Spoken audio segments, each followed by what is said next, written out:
Hey everyone, welcome to That's Cakeable. I'm Janine, and this week I'm making a cake that I've actually had requested quite a few times. I'm making this gorgeous mermaid cake with a wafer paper tail and an isomalt splash. This week I'm dedicating my video to one of my Cakeable fans who sent me this gorgeous message. Thank you so much, Hannah, for sending in those photos of that beautiful cake that you have managed to make, mashing up several of my tutorials. I appreciate it so very much. So, Hannah and Millie, this video is for you. I hope you enjoy.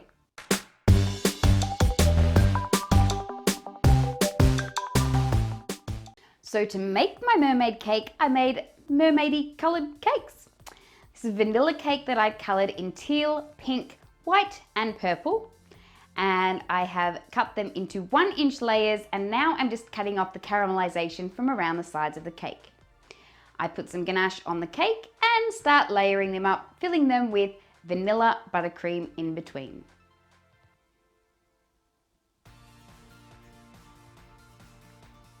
Now of course I go in and do my crumb coat with some white chocolate ganache.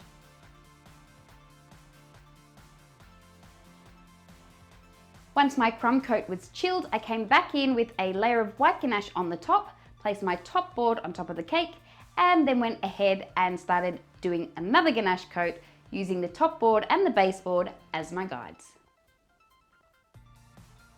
Smoothed that all out, took the top board off, and then smoothed out the top of my cake, making sure that it was all level. There she is, ready to cover. So I've covered this in some white fondant. Quite a tall cake, so a little more of a challenge, but this is why I need my stepping stool. It's, short people problems. That's okay, just fluffing it out and rubbing it down, taking some time, and eventually you get there. Or alternately, you can wrap your cakes. Smoothing it all out, and there she is, ready to decorate. Out with my trusty airbrush because I wanted to give this cake an ombre effect. So I started with a very light purple, working my way slowly up the cake. Using a turntable for this with a round cake is perfect. Then I went on to a lighter blue color and then a darker teal at the top of the cake. I wanted to make some waves around the side of this cake, so I've taken a light blue piece of fondant that I've rolled out really thinly, as thin as you can get it, yet still maneuver.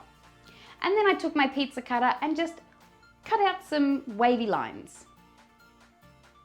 I took some water and just ran my brush around the side of the cake so that I could start attaching my waves. So starting at the top and moving to the bottom if you're going to be applying this effect. All the way around, then cut off the excess.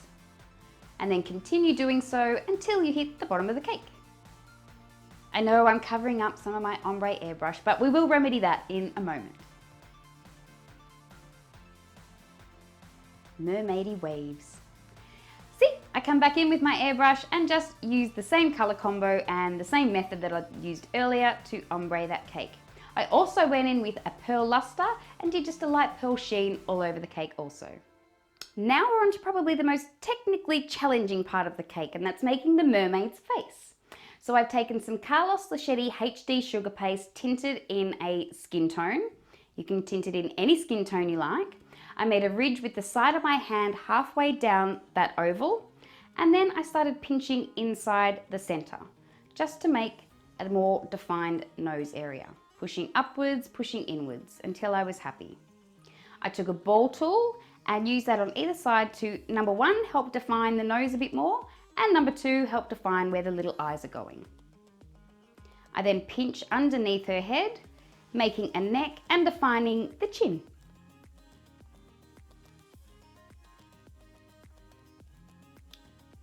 I took a little silicone shaper tool, poked a couple of little holes in for her nostrils, and then used that same tool to define the sides of her nose.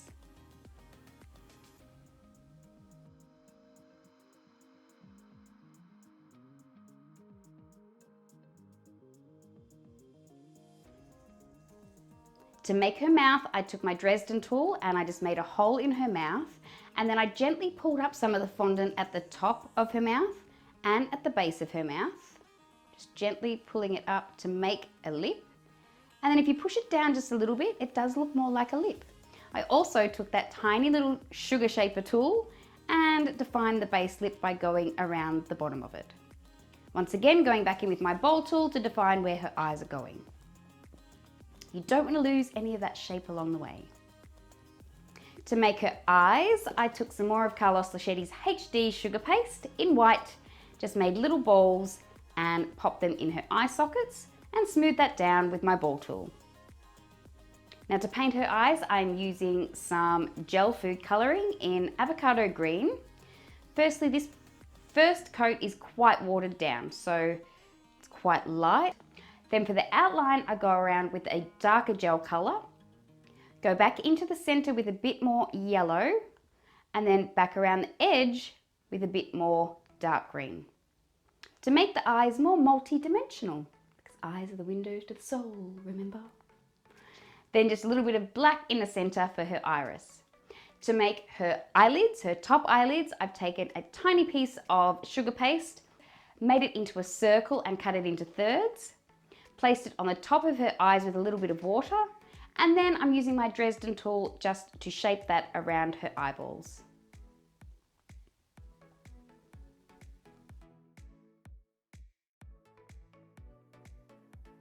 To make her bottom lids, I've taken that same colour sugar paste, rolled it into very, very thin snakes and just taken that underneath her eye, using a paintbrush this time to shape it because it's very, very gentle.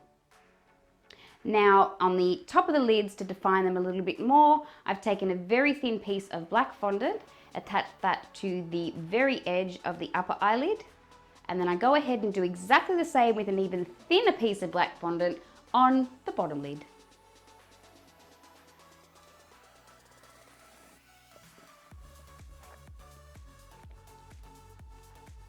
Tiny, tiny little piece of fondant in the middle for a catch light, and that's her eyes done.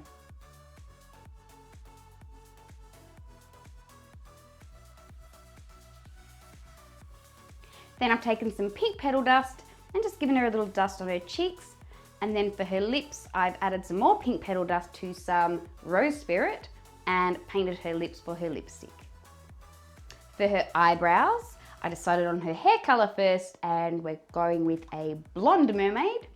I've just taken a tapered piece of yellow fondant, gold fondant, blonde fondant, and pop that onto her eye with a bit of water. Do that to the other side, of course, and remember, they don't have to be perfect because eyebrows are sisters, not twins. On to making the mermaid tail. So for the main section of the tail, I've taken a white piece of fondant that I've rolled into a snake shape and tapered it at one. And then I cut one end off to make sure it was nice and flat. Then I threaded a skewer up into the center of that tail for security. To make the scales, I took a bubble tea straw and I just indented the edge of that straw all over the tail to make the scale shape.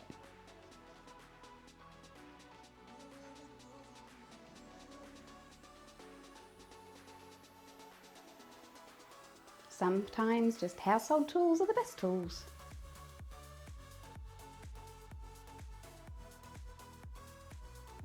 Okay, so to make the end of the mermaid tail, I used wafer paper. I just drew out a general fin tail shape, and then I used that as a template to cut a second.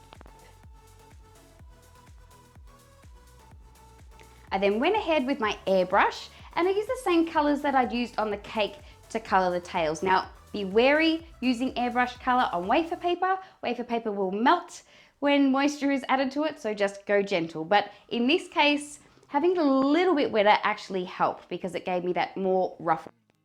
I placed one on top of the other, squished the ends together and set them aside to dry. Now on to making the isomalt splash. So I've taken some blue isomalt, which I've melted down, and I've added some luster dust and some edible glitter. Stir that all the way through. How gorgeous is that? And now under that silicone mat is a cup, basically it's a plastic cup turned upside down. I've put the silicone mat over the top and secured it with an elastic band. And now I'm just slowly pouring my isomalt over the top until I'm happy with the shape that I have.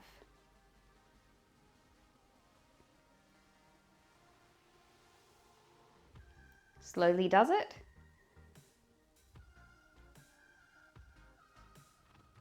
And now once it's almost set, take it off of that silicone mat, turn it upside down, place a skewer through the center, and then you can pop your mermaid tail right on top of that skewer.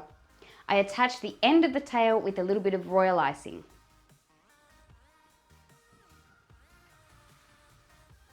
Now we're attaching our mermaid's face to the cake.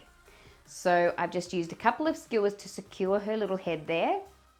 And then what I do is I place the head against those skewers to get marks as to where they are and pre-make the holes so that we don't damage the face as we push it onto the cake.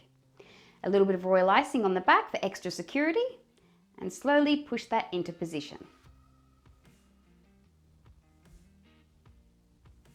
Looks a bit odd right now, but give it a second. Now on to making her luscious locks. So I've taken a disc of that same goldy yellow blondie fondant and I'm just making marks in that fondant to make it look a bit more hair-like. And then I just place it on top of her head like that, and that gives us a good base to start with for building up her hair. To build up the rest of her hair, basically I just took snakes of tapered fondant and popped them into position where I liked them. Once again, I'm texturing that with my Dresden tool just to make it look a bit more hair-like. Attaching that with a little bit of water. And then I attached it to the cake with a bit of water too so that I could give it some movement, as you can see. Go ahead and continue to do that until you are happy with how her hair looks, how much hair you have, etc, etc. Coming along nicely. Okay, now to make her arms, I've just taken a piece of that same sugar paste, rolled it into a thin snake, and then rolled it a bit more thinly in the center, leaving a little ball at one end. Flatten that little ball down, and that's basically your hand. This part I should have done before I attached the hair, so for future reference, if you're doing it, put the arms on before you put the hair on, because I had to move the hair out of the way. But I've just attached those arms with a little bit of royal icing.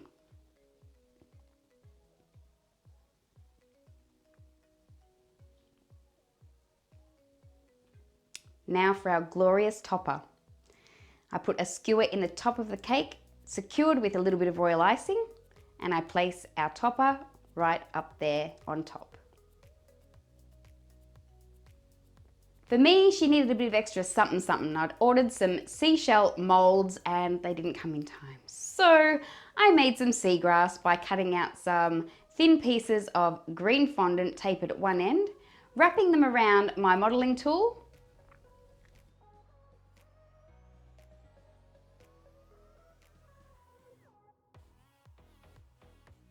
slowly taking that off and just letting them set up for a little while. I then just went ahead with some piping gel and attached them to the sides of the cake.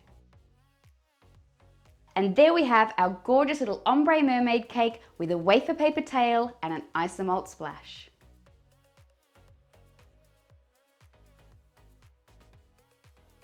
Well guys, that brings us to the end of another week's video. If you like this video, please don't forget to give it a thumbs up. And if you haven't already, don't forget to subscribe to my channel and hit the notification bell to make sure that you are reminded every time I upload new content.